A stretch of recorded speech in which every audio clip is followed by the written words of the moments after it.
What's going on, guys? Welcome to another episode of Smash JT. So I put this article up on smashjt.com earlier today. It's getting a lot of hits, enough for me to actually justify making a video on it, because I'm like, okay, I guess this is what the people want to hear more about.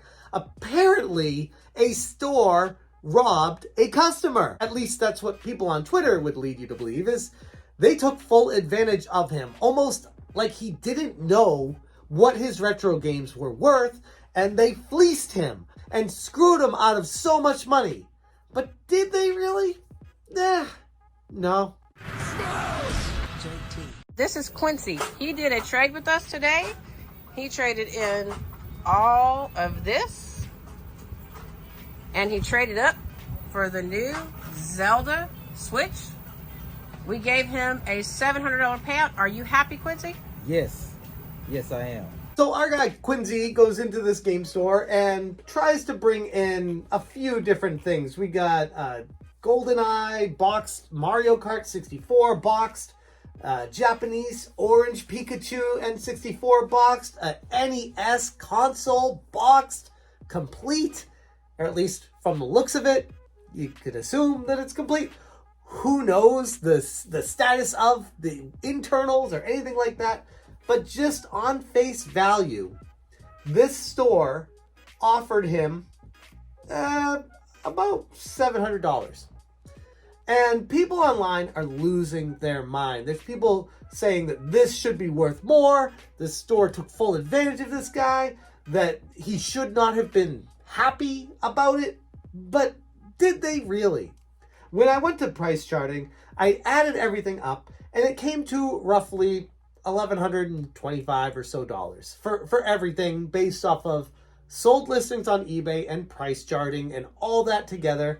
The value of this stuff was a little over $1,100 cash. This store gave him $700, of which he put towards his Legend of Zelda Tears of the Kingdom Special Edition Nintendo Switch. But Smash, why is this okay? Why aren't you up in arms with all these other people? Have you guys ever run a video game store or a business or anything? I feel like the people that think this guy is crazy don't really understand what it takes to operate a business. People think that video games should cost less, or the stores should sell them for cheaper, or whatever. What about paying rent on the building, especially after the pandemic and all the raised prices for everything? Paying the employees, ensuring the games function, ensuring that they're cleaned and good to go and be sold to other customers, and guaranteeing them and taking them back if something's broken with it and losing the value. The store takes all the risk. There is zero risk for a customer to come in and trade his games in for money. Alternatively, all the risk would be on Quincy here if he went to eBay or whatever and tried to resell these games on his own. First off, he wouldn't have the money immediately unless he set it for way lower. But secondly, you have to deal with people on, well, in this case, like eBay or OfferUp or whatever. You have to deal with the customer service problems of it. Oh, what happens if someone tries to scam you? Like, they buy a game from you and say, oh, you didn't give me this game, and then try to file a claim against you.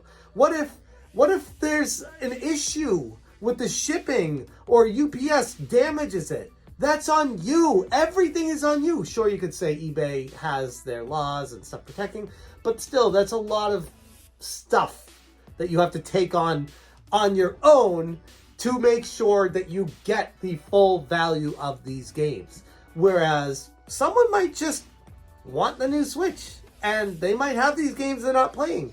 It's a business transaction where both parties agree to the price and are happy about it.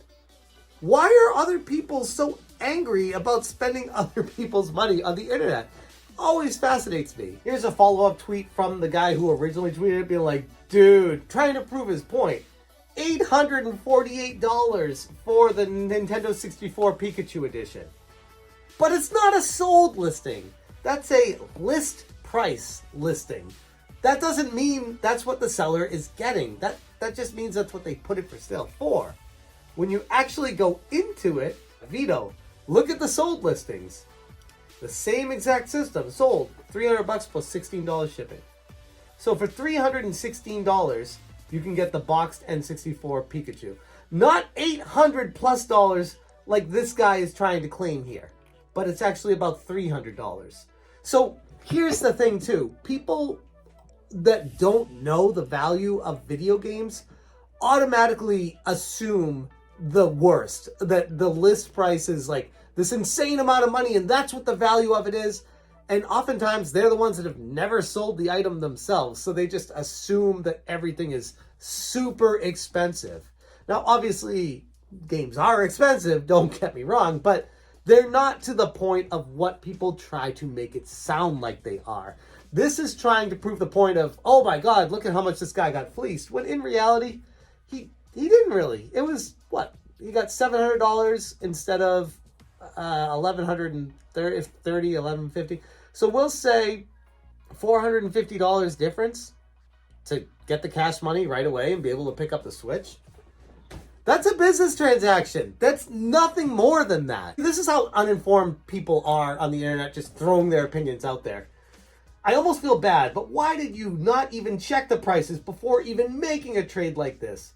With a GameStop of all places. First off, it's not a GameStop. It's a local retro game store. GameStop doesn't even take those back in boxes. They don't care. But that's not a GameStop. This person's claiming it is, not knowing anything about it, and they're saying you need to do the research without even doing the research themselves. $4,000. Here's Vito. $178. See, again, these people, I don't know if they're just trying to make it look worse so they get attention, or if they just really don't understand how list prices and sold prices are two different things. Here's Vito. This guy got a totally fair deal. Everything on the table is worth about $1,000. He got about 70% of that. Don't look at unsold listings. Yes, exactly. Everything that Quincy traded in adds up to around $1,100. Quincy reads $700 cash, 65% of value. We're assuming Quincy then used the part toward the Nintendo Switch. Don't take the bait on this, everyone. This is fine. Good stuff, Zion. Thanks for the insight. I mean, it really takes this thing called Google. It takes 3 seconds to look it up. Pricechart.com, eBay. If you really care to find out how much this guy got fleeced, do a little research. I don't know. It's just funny to me how quick the internet is to jump all over someone and just rag on them for being a moron instead of taking a step back, doing a little bit of research and being like, yeah, that's how this all works. Here's one of the biggest ones I wanted to show you guys. Kelsey Lewin, the head of the Pink Gorilla, a big retro game store that deals a lot with import items from Japan, that deals with this directly on a daily basis. What does she say about this other store with this person supposedly getting fleeced and how bad this other store is? This is about $1,100 worth of product. The boxed consoles are pretty, but not worth more than about $300 each, believe it or not. And this guy replied, how rare is that type of N64? I've never seen an orange Pikachu N64 before. I know they came in blue over here, but orange, that's a new one. Kelsey wrote, this is a Japanese one, and it's not too difficult to find. Definitely more expensive than other colors, but they're plentiful on Yahoo auctions and other Japanese resale sites.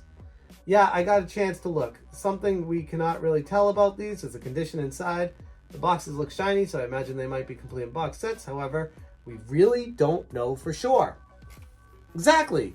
So we have Kelsey Lewin, the co-owner of the Pink Gorilla, chiming in, saying that's what these are valued at without a store. And the store paid him $700. This is really more of a nothing to see here. Folks, move along. A gigantic nothing burger that the internet is having a field day over because they have no idea how valuations of retro games work. Hopefully people learn to take a step back in the future before going nuts on a store for literally doing what they always do. And it's the same thing with GameStop and everything. If you don't like the price, don't buy it. If you don't like the offer that they're giving you for your used stuff, don't sell it to them. That's how business works. It's pretty straightforward. If you'd rather do all the work of selling it, piecemealing it out, and finding the right buyers on your own, okay, good luck to you, and taking on all the liability and responsibility to deal with all that and spending all the time doing that, okay. But if you want the convenience of just getting your money and moving along with your life, it's nice to know that there are options for that. And I guess that's the main takeaway from all of this. I'm going to leave it there. Thank you guys so much for watching. And as always, you stay smashing. Smash, change,